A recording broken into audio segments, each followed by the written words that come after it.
It's Thursday, January 29th, 2009, Day 7 of President Obama DEA Raid Watch. In 2008, candidate Barack Obama was asked about his position on DEA raids on California medical marijuana providers. When it comes to medical marijuana, I have more of a practical view than anything else. On Tuesday, January 20th, 2009, Barack Obama was inaugurated as our 44th President of the United States. What I'm not going to be doing is using Justice Department resources to try to circumvent state laws on this issue. On Thursday, January 22nd, 2009, Barack Obama's Justice Department resources were used in a DEA raid to circumvent California's medical marijuana laws. I want folks to be investigating violent crimes and potential terrorism. President Obama, you can redirect Justice Department resources, but so far, you've said and done nothing. We've got a lot of things for our law enforcement officers to deal with.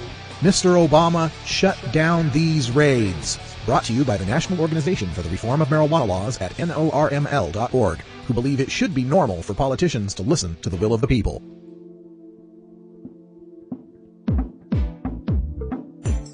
Produced and distributed by the National Organization for the Reform of Marijuana Laws in Washington, D.C., this is your NORML Daily Audio Stash, the growing truth about cannabis.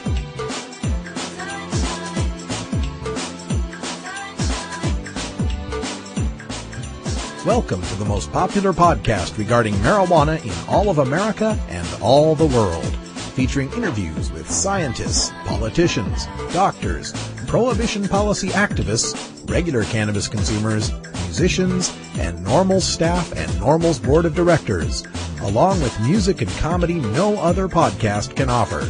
You can always find out more about our show at our website, stash.normal.org, and continue the education and conversation on our blog as well.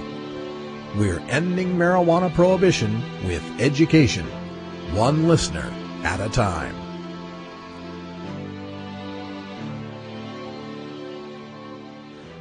The podcasting and blogging technology for the NORML Daily Audio Stash is provided by Red Aphid Interactive Media.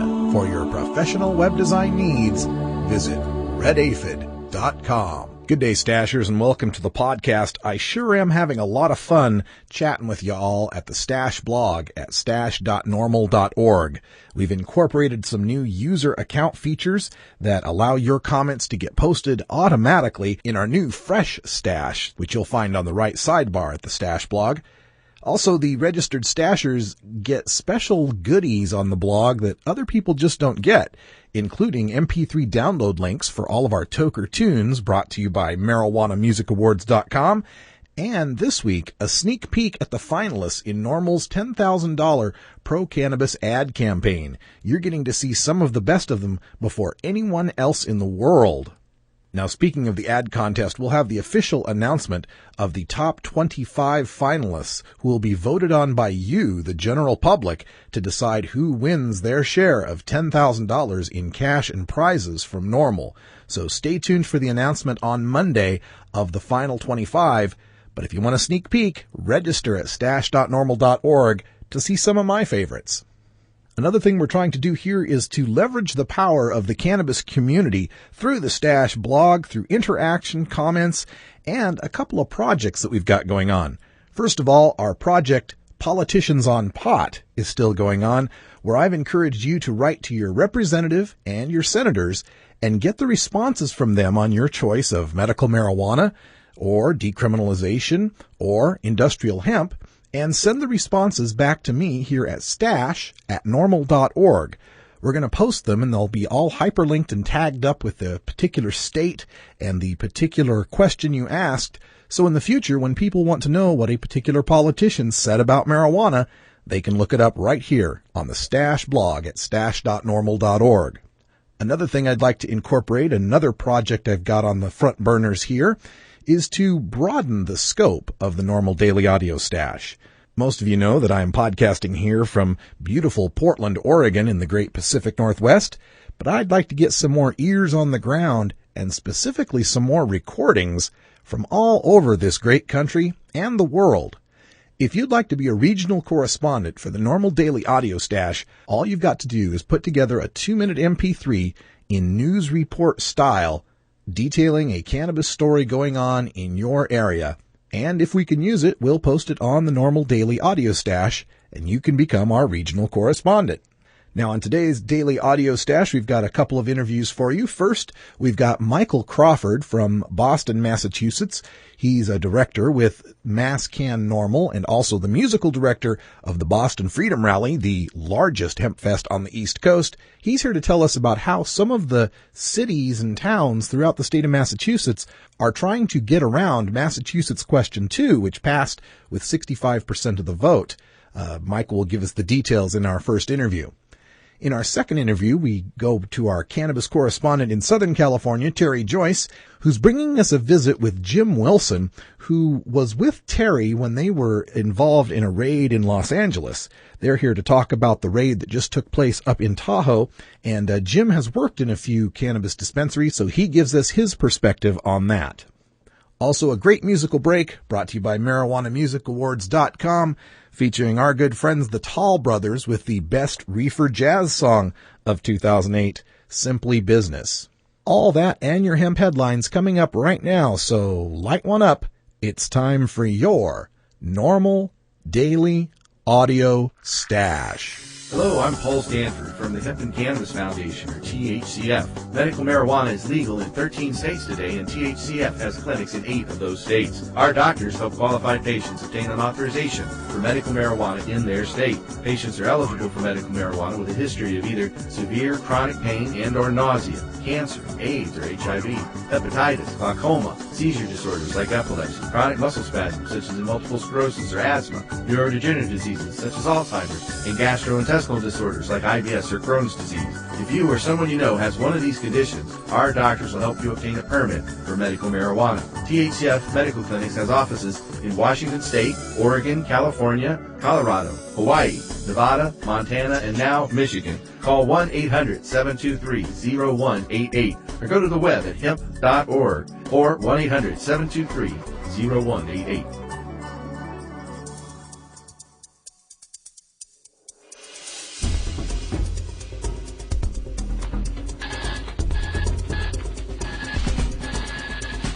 Now it's time to take a look at the latest stories about marijuana from news organizations across America and around the world in our NORML Daily Audio Stash, Hemp Headlines.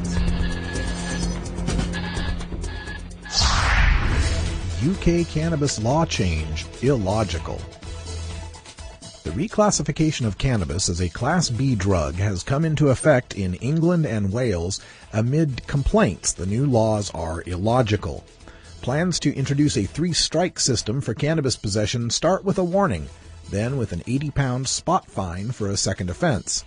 Scotland and Northern Ireland have opted out of this penalties arrangement for England and Wales, retaining the former system for Class B drugs. Only when a third offense is committed will the person be liable to arrest and prosecution. Home Secretary Jackie Smith decided to reclassify cannabis despite an advisory council on the misuse of drugs review commissioned by Gordon Brown, saying it should remain Class C. Ms. Smith said stronger skunk varieties account for 80% of the cannabis seized on the streets and that the drug is nearly 3 times stronger than in 1995. The Advisory Council's report, Cannabis, Classification, and Public Health, described the drug as, quote, significant public health issue, end quote. But it said it should still remain a Class C drug, saying the risks were not as serious as those of Class B substances such as amphetamines and barbiturates. Britain and America are so much alike when it comes to marijuana policy. Both have commissioned independent reviews of cannabis policy. Both have had these reviews recommend decriminalization. Both have ignored the scientists and the pollsters and the doctors and the people in continuing to punish adults for their responsible use of cannabis. UK cannabis health risk not rising. From the BBC. Men who take cannabis regularly have a 1 in 5,000 chance of developing a disease like schizophrenia, according to one of the top drug specialists in the UK. But Professor David Nutt, who chairs the government's Advisory Council on the Misuse of Drugs, told Newsbeat the risk to mental health from smoking cannabis is no greater than getting drunk. He said, quote, "We've written 3 reports and read every paper published for the last 30 years. We do not believe the risks are going up. When we look at the evidence, we have seen a huge increase in the use of cannabis, but a fall in schizophrenia. Alcohol is probably more likely to cause dependence than cannabis. It causes brain damage through vitamin deficiency, and withdrawal can lead to psychosis. Overall, the mental health risks of alcohol and cannabis are not dissimilar." End quote. The government implicitly recognizes a right to intoxication when it allows the consumption of alcohol. For government to then ban the safer form of intoxication is tantamount to government incentivizing the use of the more dangerous drug. It's the recognition of a right, with the government maximizing the harm to self and society for exercising that right. It's like government saying you have a right to ride a motorcycle, but only without a helmet as you try to jump it Evel Knievel style over a line of 50 schoolchildren. Dead athletes' brains show damage from concussions. From CNN.com.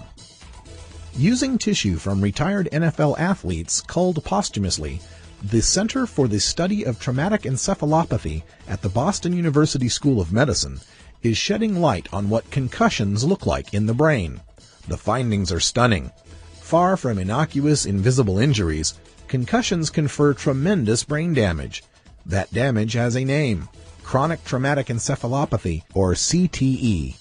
The studies reveal brown tangles flecked throughout the brain tissue of former NFL players who died young, some as early as their 30s or 40s. The doctor, who also studies Alzheimer's disease, says the tangles closely resemble what might be found in the brain of an 80-year-old with dementia. The damage affects the parts of the brain that control emotion, rage, hypersexuality, even breathing, and recent studies find that chronic traumatic encephalopathy is a progressive disease that eventually kills brain cells. If you have the talent and choose to do so, you may play NFL football. We know that choice will dramatically increase your chances of a concussion. We try to protect you from it with rules about legal hits and a nice hard helmet, but there is no doubt that you will very likely suffer brain damage because of your choice. Your choice to inflict brain damage upon yourself is not without consequences for others. The effects of rage, hypersexuality, and dementia will no doubt affect your family. Aside from the brain damage, there is the wear and tear on the body that leaves many ex-pros walking around in their 40s and 50s like arthritic old men in their 90s. That is a valid lifestyle choice. But smoke a little weed, which does not harm your brain, which reduces your need for painkillers, and may have the harmful effects of giggling, dry mouth, and the munchies, and we'll have to kick you out of the NFL. Washington State Poison Center Hotline may go dead. Seattle, Washington. State budget cuts could cause the death of the Washington Poison Center's toll-free hotline. The center is a private service that relies on state and federal funds. Governor Chris Gregoire has proposed cutting its funding from $4 million to $2 million a year. The spokesperson for the Washington Poison Control says if the budget cuts are approved, they'll likely have to end their hotline service at the end of the year. Dr. Sherry Zorn says having the 24-hour hotline is a tremendous asset, not only to her patients, but to pediatricians and emergency room doctors across the state. Roughly 20% of the calls to the hotline come from healthcare professionals. Zorn said, quote, "They have access to more information than I possibly could, even if I spent 3 hours researching it on my computer. And fact is, if someone's really been poisoned by something, you only have minutes to hours to make the correct diagnosis and treat them." End quote. Washington Poison Control fields about 250 calls a day, the vast majority of which are children. Washington State spends over $88 million per year enforcing its marijuana prohibition. Passing House Bill 1177 which would decriminalize less than 40 grams of marijuana possession, would save $7.5 million per year, according to the Washington State Institute for Public Policy. You can bust mostly young people for a baggie of weed, or you can save children's lives from poisoning. Your call, Washington.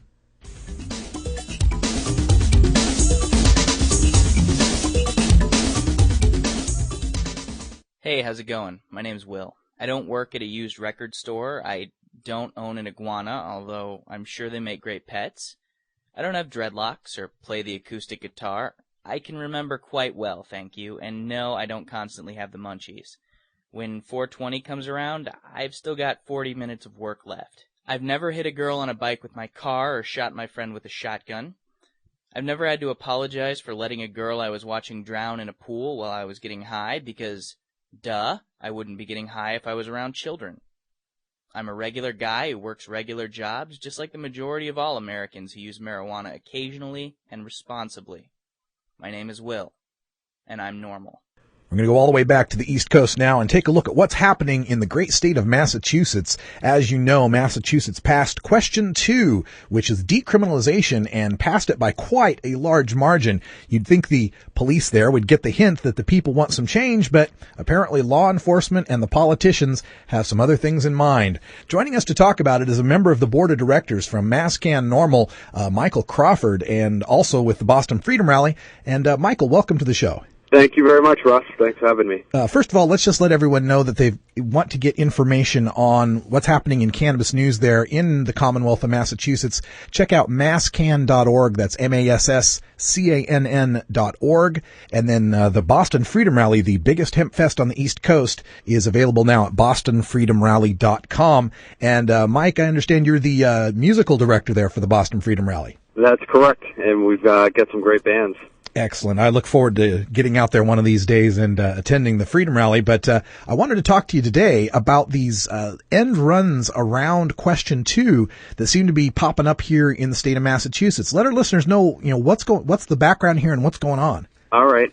Basically, we voted in November. 65% voted yes on Question 2 to decriminalize marijuana. $100 fine, $100 civil fine. And what you have is a group of Democrats run basically by the Attorney General and somewhat supported by the Governor's office through the district attorneys and the police chiefs in certain towns. About 10% of the towns, they're trying to overturn what we voted for 65%. Now, it's not a question of them trying to, actually get rid of the law. It's more like they're trying to add little things onto it. You basically, what we voted on was a $100 civil fine. 65% voted for that, for marijuana possession, which was always declared if you were smoking outside, if you had it, in your possession. And now they're basically trying to say for certain types of offenses, if you're smoking outside, it's a $700 or $1,000 fine and arrestable. Where certain people are going to think it's not arrestable and it's not a criminal offense. In most towns, it won't be. So that there's certain towns that are going hardline. And they're doing it they're trying to do it through the media and without actually asking for the 65% to, have a seat at the table, without public discussion. And, there are certain towns, what we're seeing now is that a lot of the city councils are listening to us. And we're starting to win this, but the media and the police are still, every day you see a new article in a newspaper. And they're making statements that we're finding that are untrue because a lot of the city councilors are listening to us. And what we're seeing is we're seeing a lot of young people come out to these hearings. And we have one this Tuesday in Braintree, Massachusetts.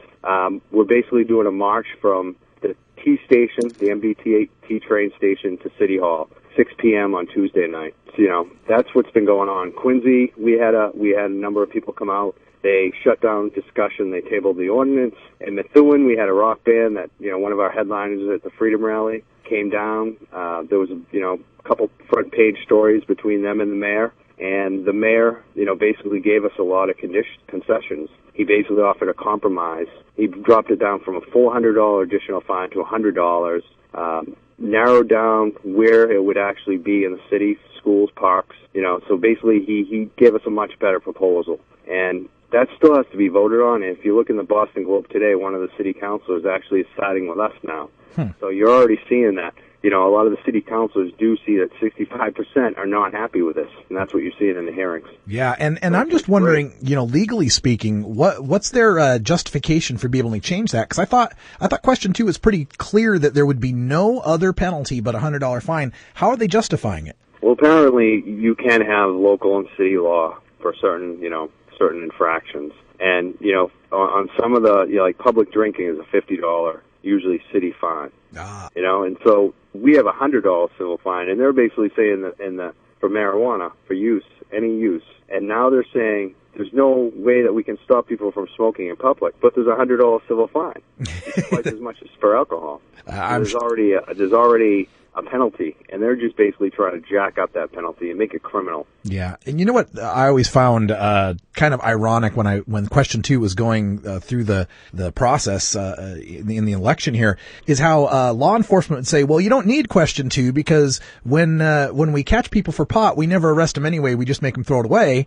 And so now when we set a law that basically does that, now they're complaining. I just don't understand. Exactly. And then when you hear them come back, they say, well, we had the discretion. We don't have the discretion now. And it's, they had the discretion on me, and I got arrested, and I'm a medical user. And all I was doing was speeding. I wasn't under the influence. I just had it in my car, and that's the way it goes sometimes. You run into the officer that's a hard line on it, and he's going to arrest everyone he comes across. And, with these new rules, they're talking $700 to $1,000 fine. And that is, just overkill there's no 17-year-old kid who's going to be able to pay that back. The parents are going to pay that back. Exactly. And I think that negates the whole thing where a kid pays back the $100 and feels the economic hit himself. Good point. There's no reason to have a $1,000 fine. Now, you had mentioned how there's going to be a march, a rally in Braintree. Why don't you give the instructions on that? We're excited. Yeah, we had a huge turnout in Quincy. It's unbelievable that a lot of artists are coming out, different groups. It's like a leaders list movement is what I'm calling it. And what you're seeing right now is that they're coming out to Braintree. 6 p.m., there will be a march from the Braintree T-stop, which is a short walk through to City Hall. And, there's going to be a lot of people with signs, and they're going to be, waving the signs to traffic, and then they're going to go into City Hall, and they're going to, speak on the ordinance. That's great to hear. They're proposing, I believe it's an additional $700 fine. Oh, yeah. It's just crazy, and I'm sure everyone can get the details on this out at masscan.org. Is that right? That's it. Okay. Now, masscan.org and bostonfreedomrally.com. Excellent. And now, also a couple Facebook groups, so check those out as well. Oh, okay. Good. We'll have links to all of that up on our blog at stash.normal.org. And in other developments there in Massachusetts, I'm wondering, is anyone proposing or going forward with anything on the medical marijuana side in Massachusetts? Absolutely. MassCan NORML right now is drafting a bunch of letters to follow up with the legislators. Some of them have been in support of us, and we're actually, over the last few years, we've noticed, as the support's going up with the public, we're also seeing the same thing in the hearings in the legislature. And now that we won, we think it's going to shore up, the people that have ever supported us before, as well as add to new people. And we're telling them that if they don't put something up, do you want someone from out of state to fund a question and write the language, or do you want to write it? Because it's going to pass either way. We have a ballot initiative. The people want this. It's very popular. I mean, we get 80% support for medical in Mass. I really like the idea of kind of threatening the legislators, like you write the law you want, or we'll write one for you. That's a great way of framing the issue, I think. And that's absolutely what's going to happen, and that's our message to them. Great. That is like, give us 6 ounces or we'll fight for 24. Something like that. Well, that's great to hear. Michael Crawford is on the board of directors of MassCan NORML out there in Boston, Massachusetts. Also the musical director of the Boston Freedom Rally. Check it out at bostonfreedomrally.com. Hey, what's the date of the Freedom Rally coming up this year? It's Saturday, September 19th. It's always the third Saturday in September, high noon, Boston Common. High noon, Boston Common. I sure hope I can make it out this year. And Michael, we'd love to have you. Oh yeah, Michael, and you guys, thanks for giving us the award for the podcast last year. We appreciate that a lot too. Yeah, we love the NORML podcast. Oh, we love the Boston Freedom Rally, man. Take it easy, Michael Crawford. Thanks for joining us. Thanks, Russ. I'm Alan St. Pierre, Executive Director of NORML. Have you heard about the new super pot that's supposedly 20 times more potent than your father's Woodstock weed? Don't believe the hype.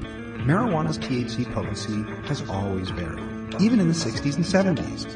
And the drug czar's numbers are full of, well, exaggerations. While no intoxicant is harmless, cannabis is non-toxic and far safer than alcohol. No matter how much you smoke, of whatever potency, you cannot die of a marijuana overdose. Potency is irrelevant anyway. More potent pot just means you smoke less of it, meaning less harmful smoke in your lungs. This is a prime example of harm reduction in action. Besides, the government already allows the prescription of THC pills. Its commercial brand name is Marinol, and it's 100% potent. Meanwhile, the federal government won't allow dying people to use natural marijuana, no matter what the potency? Does this make sense to you? Learn the facts about pot. Visit NORML.org today.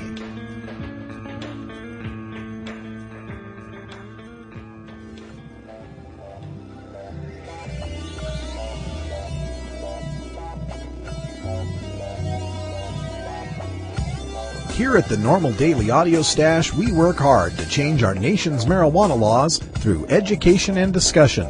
But we also take time to relax and unwind with an eclectic mix of pod-safe music from many independent artists. We look for music that speaks to the growing truth about cannabis, or music that speaks to broader themes of freedom, liberty, social justice, equality, and protest. To find out more about the artists and download the music you hear on this podcast, just log on to stash.normal.org. And if you'd like to get your music heard by the online cannabis community, just send us an email at stash@normal.org. The Tall Brothers are the global award-winning reefer jazz band based in Vancouver, British Columbia. They are Bill and Thomas G. Small, actual brothers who grew up in a musically gifted farm family in southwestern Ontario. Their fame spread internationally when they headlined the 2004 Cannabis Cup in Amsterdam, and in September 2008 swept the Global Marijuana Music Awards in Texas with a quadruple win: Best Legalization, Best Jazz, Best Soul, and Best Pop. They continue to enjoy success with song licensing deals in TV, film, and webcasting, and their overnight internet sensation hit CD, Simply Business. Their CD is available at 420tunes.ca. Check out this dynamic duo on MySpace at myspace.com/420tunes. I love the reefer jazz. This is Tall Brothers with Simply Business.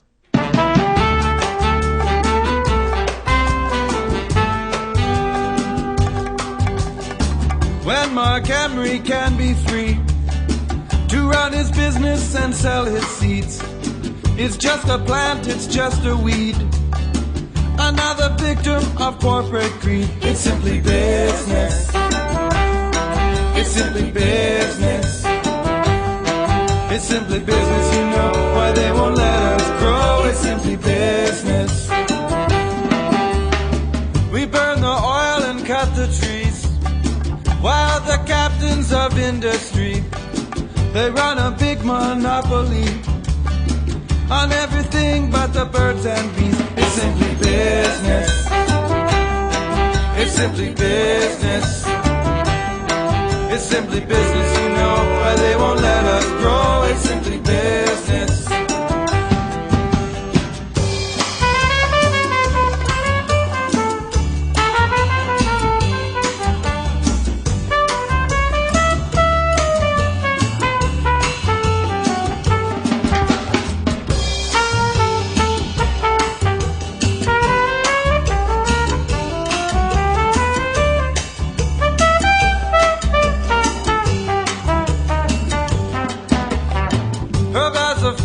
Food and fuel.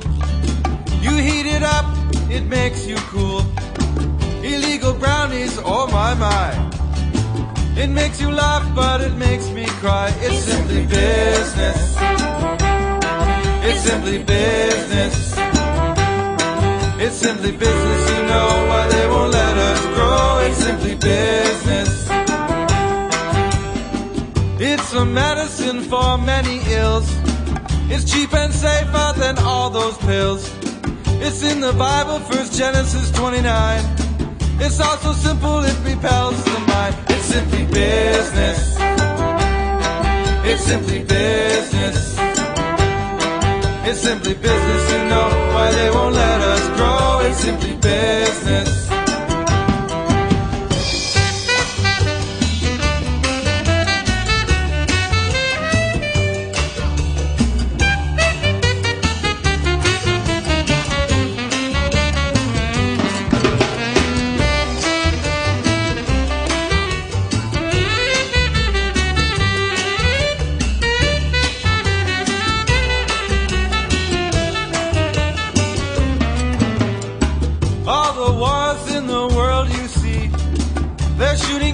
From a factory.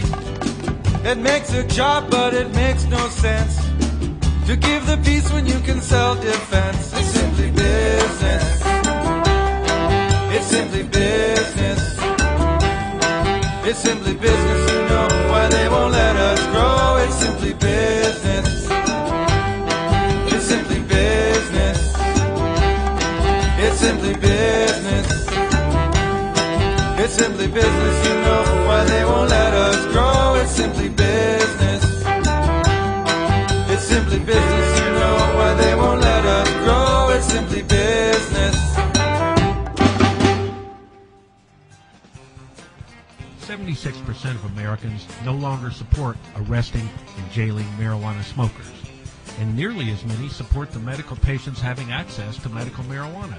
And over 80% of our citizens now believe the war on drugs is an ineffective failure.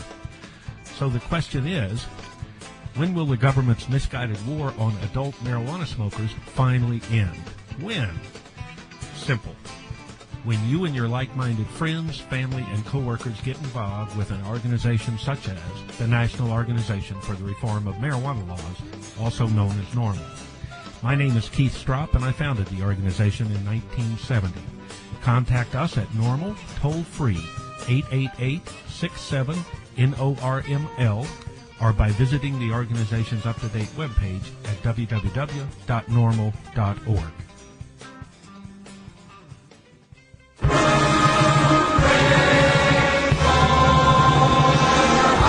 Weed. That's Hooey Valley, hooey-ha. Weed. Where any office boy or young mechanic. Now it's time to take a look at 420 Comedy with the star of Hollyweed Live. You know her from the season 1 of Last Comic Standing on NBC. It's Terry Joyce. Hi, Terry. How you doing? I am doing great today. Oh, yeah. I know it's getting to be really tough times these days. I was watching the news, and of course, you know, Barack Obama's trying to get this economic stimulus plan going here in America, and I'm just wondering how you doing. You holding up okay? I am doing fairly well. I do have some thoughts about the stimulus plan, and I really love how Barack Obama says that, you know, we as a country have to you know, come together and make things work. And I have a suggestion myself out there, just in terms of how to our economy. I really think that all the single women in the United States, we need to come together, take action, and become mail order brides. Mail order brides. Mail order brides for foreigners. This is the plan. Okay. You go to another country like France or Russia. You know, we become an American mail order bride. Marry a rich man. Okay. We have free health care, which will be beneficial. Okay. And live there for a couple of years, come back to the United States, take your rich prince back and have them buy housing, and then our economy will go up. That's my suggestion. All the single women become mail-order brides to rich Frenchmen. Hey, you know what? If he's not, you know, there's a movie coming out. He's just not that into you. Yeah. You know, hey, why not? If we're dealing with a bunch of guys who are just not into us. Yeah, there you go. Be a mail-order bride, make it a business arrangement, and help your country in the process. And, you know, worst case scenario, you could put in your year's service, get a divorce, and take half, and take that back to America. Oh, my God, you're absolutely right. You don't even have to stay married, really. Well, okay, that's the Terry Joyce economic stimulus plan. It'd be kind of tough on us guys here, though, with all the single women taking off for a year, don't you think? Well, that's their problem for mistreating us. Oh, I see. Payback's a bitch. Okay. I'm kidding. You know what? I guess, the women who are married are just going to have to do double duty. Well, okay. I think we'll have to save that for another show. I did want to talk to you about some happenings in California, and I know this is quite a bit distant from where you're at, but we saw the first DEA raids during the Obama administration, the first raid taking place in Tahoe, California, 7 days ago now, a week ago today, and you've got a guest with you today that I think would help illuminate this subject a little bit, so why don't you go ahead and make the introduction and we'll talk about it. Yes, this is my friend Jim Wilson. We call him the cannabis consultant. I met him. He came into the audience one time to see the Dope Show, and we became friends. And he works for a doctor who writes recommendations. Also has worked at a dispensary in Santa Barbara. And he was the man who I was in the raid with at the West Valley Co-op. Okay. And so this is the wisdom of the marijuana wisdom of Jim Wilson. Well, hi Jim, how are you doing? Oh, I'm doing great. Oh my gosh, I don't know if I could live up to that, but it's sure nice to be here. Thank you for having me. So, how long have you been involved with the cannabis community there in California? Well, as far as being involved as an activist for the medical marijuana situation, it's been about 5 years now, 4 to 5 years that I've been involved pretty heavily. Okay, and you've worked also in the cannabis business there? Oh, absolutely. It's become really what my life has become all about is trying to make sure that these laws get changed over and that patients get what they need as far as the medication for their conditions that really helps them. It's to say that medical marijuana it's not helping patients is just is ridiculous. There's so many patients out there that I've seen and talked to myself that have told me it's made the difference between just wanting to live and not wanting to live for them. Oh yeah, I've heard exactly the same things. And this raid that just went down up in Tahoe, I imagine is probably similar to the raid that you and Terry went through. When they have these raids, they just seize the marijuana and the money, and nobody ever gets arrested. But could you just give our listeners an idea, even if you're not arrested in one of these things, how terrifying this kind of thing is? Well, it's always going to be a terrifying situation when you have a gun at your head for one thing, and you have an agent telling you, just get down on your knees and don't move. There's no way you can go through something like that and not have a little bit of a devastating effect to you, and because you just have to wonder what could have happened if. And of course, luckily, in that kind of situation, hopefully nobody gets hurt. And when Terry and I were in that situation, in that raid out in Los Angeles, nobody got hurt, of course, and they just asked a lot of questions, and then eventually let the persons that weren't actually just in the dispensary and involved with the dispensary, they just let the people go eventually. So, and I think the dispensary actually ended up opening a few days later after that anyway. So yeah, really is kind of a lot of waste of government money. What do you think we need to do, Jim, to help better protect the dispensaries? What kind of action can people take that are frustrated by this? Well, first of all, something that's changed here in California is the Attorney General, Jerry Brown, has laid out in a much clearer form what the regulations are concerning the differences between dispensaries and collectives, for example. And they're really, the way it's laid out now, there are no more actual dispensaries. They have turned into what's known as collectives, where patients are involved in the growing aspect of the medical marijuana themselves. And as a result of that, everybody kind of comes together in a collective forum to help grow, contribute whatever they can to the grow, and as a result, the people that are in need of that medication get the medication through the collective. Is it like that everyone involved are co-owners and co-distributors? Is that the theory? I guess that would be one way to look at it. I don't know if it would be considered an owner. I think everybody's really more of a volunteer in a huge effort is what it would be considered.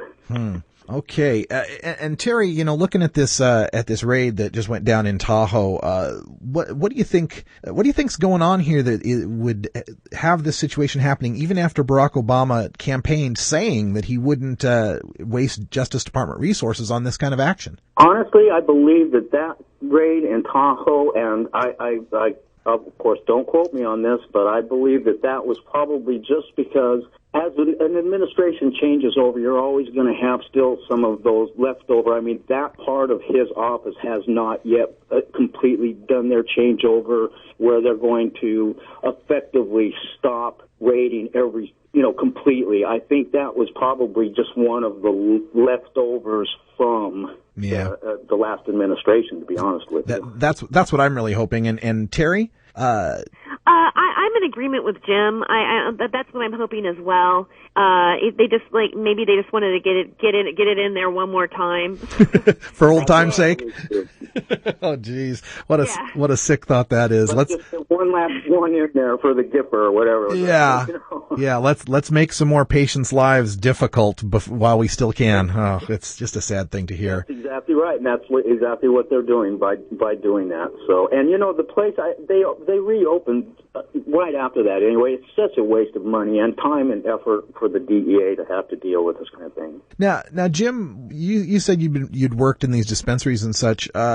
Before that, what were you doing before you worked in dispensaries, and how does working in the cannabis business, is it different or the same than just any other job? Well, I'll tell you, I got involved in it. I'm a musician, and that's what I was doing as a career prior to getting involved in this industry. But in 1988, I contracted an illness called viral encephalitis, which resulted in my having a seizure disorder. And that's when I really found out what the benefits of medical marijuana were towards using them for conditions such as seizure disorders. And then the more I started reading about the medical side of it, that's when I knew that's the road I wanted to take as a career. I started meeting a lot of other patients that were having the same kind of results I was from using marijuana medically. And not just for the same condition that I have, but for many, many different conditions.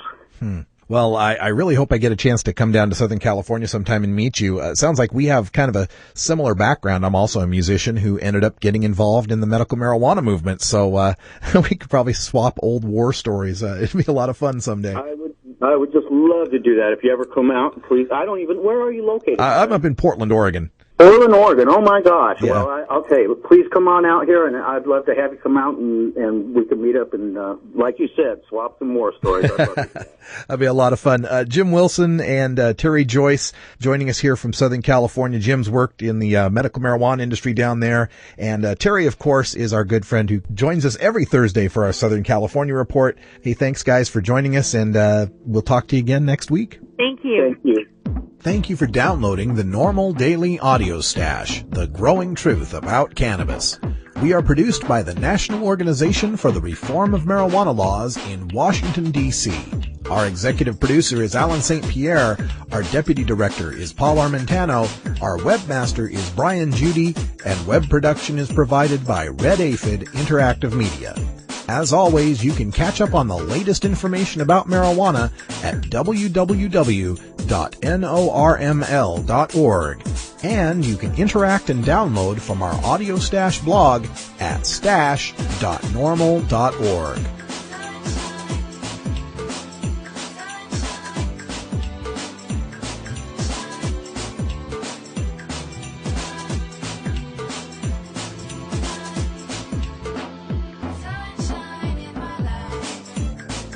For everyone here at NORML, I'm your host, Radical Russ Belville, hoping all your harvests are bountiful and your encounters with law enforcement are non-existent. We leave you today with a reminder to get involved. Join NORML at norml.org. Look for the join link and become a member. It's all about grassroots support here at NORML. We don't have any benefactors throwing millions of dollars at us. It's all about you. So help us help you to end adult marijuana prohibition. Join NORML today. I'm Radical Russ. Thanks for downloading the Daily Audio Stash and helping to make us the fastest growing truth about cannabis around the intertubes. We'll be back tomorrow with my last podcast as a 40-year-old man. And until next time, take care of each other, tokers.